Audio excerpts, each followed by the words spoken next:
So far we're talking about preferences of consumers, right? We know the idea of indifference curve. We know that consumers prefer those indifference curves that are pretty far away from the origin, right? So like it was U3 that was most preferred out of all three presented indifference curves. But we need to add one important element here, which is called budget constraint line.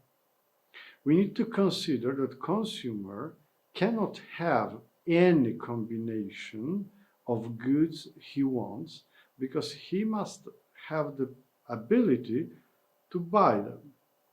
So consumers as such are budget constrained.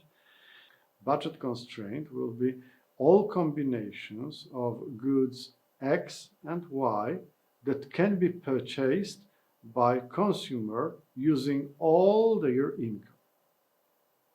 So the formula for budget constraint for two goods X and Y would be like here, right? The income equals expenditures on X, which is Px times X, plus expenditures on Y, Py times Y. Those two expenditures are equal to the whole income. That's what budget constraint line is about. What does it look like? Have a look here. Budget constraint line. Graphically, that's just a straight line. There are 2 points of intersection, obviously negative slope. 2 points of intersection showing the maximum of Y and maximum of X that can be purchased with this given budget. So if you have a fixed amount of money at your disposal, then with this money, with the prices that we have, you can buy that much of Y. This is your income divided by the price of Y, and that gives you the maximum of Y that you can buy.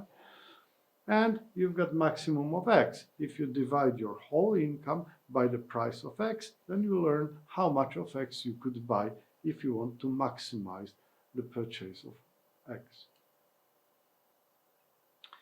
Budget constraint line is not a fixed line. It may obviously change.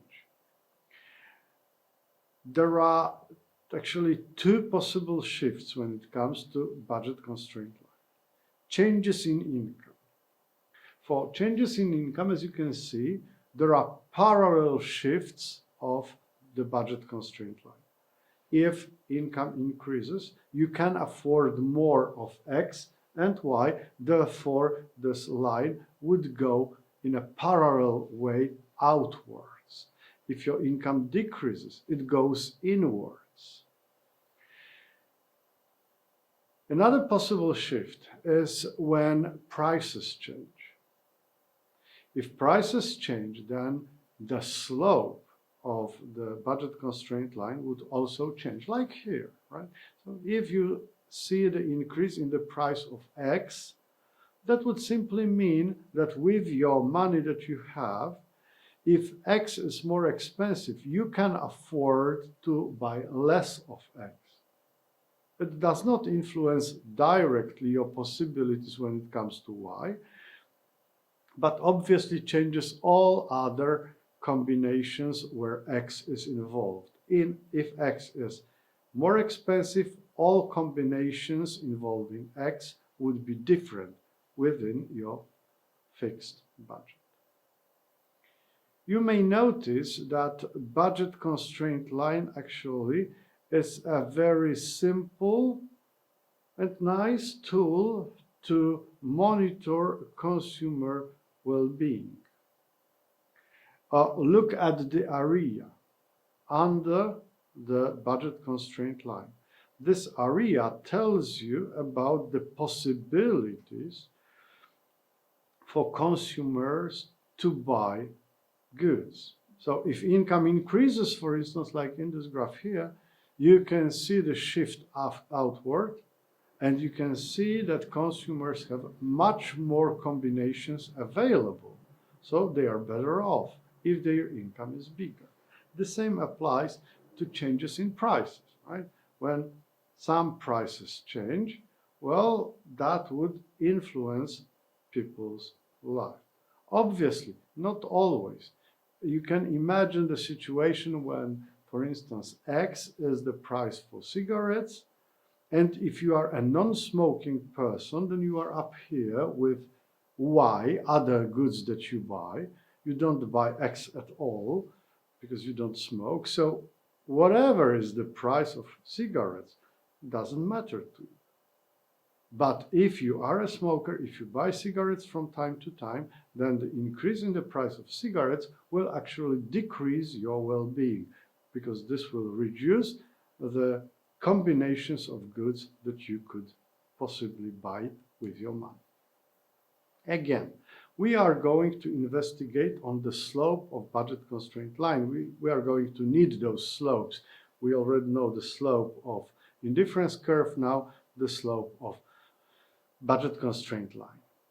So the idea is pretty simple here. As long as you stay on the same budget constraint line, your income is constant, right? So your expenditures will also be constant, because our idea was whole income is spent on X and Y, right? So expenditures on X and Y together, they need to be equal to the income. If we are on this one single budget constraint line, income is constant. So we simply move from one point on this line to another point.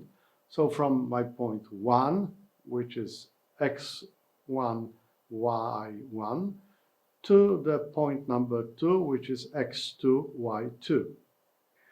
What changes here if we move from one point to another? Well, again, you reduce your purchase of Y. So you will spend less money on Y. How much less? Well, it depends on what is your reduction of Y. So what is this delta Y, how big it is, and how pricey Y is. So we multiply it by the price of Y. This is the money that we kind of save, or we don't spend it on Y because we reduce the consumption of Y. At the same time, to keep income constant, we increase the expenditures on X by delta X times the price of X. And again, having this equation here, you can find out what is the slope of budget constraint line. Remember, the slope was always delta Y divided by delta X. And as you can see, this is minus Px divided by Py, which means the slope of the budget constraint line depends on the relation between the prices. And with this minus here, it is negative. So as we said, the slope is negative, and what is more, as you can see, it depends on the relation of the prices. You can see it here again, right? When income changes, the relation between prices stays the same, so the slope is the same. The slope doesn't change. Hence, parallel shift, because the slope of the budget constraint line when income grows does not change, right? If you look at the other graph, you can see that increase in the price of X changes the relation between prices of X and Y. So it changes the slope, and you can see clearly the slope is different here, right?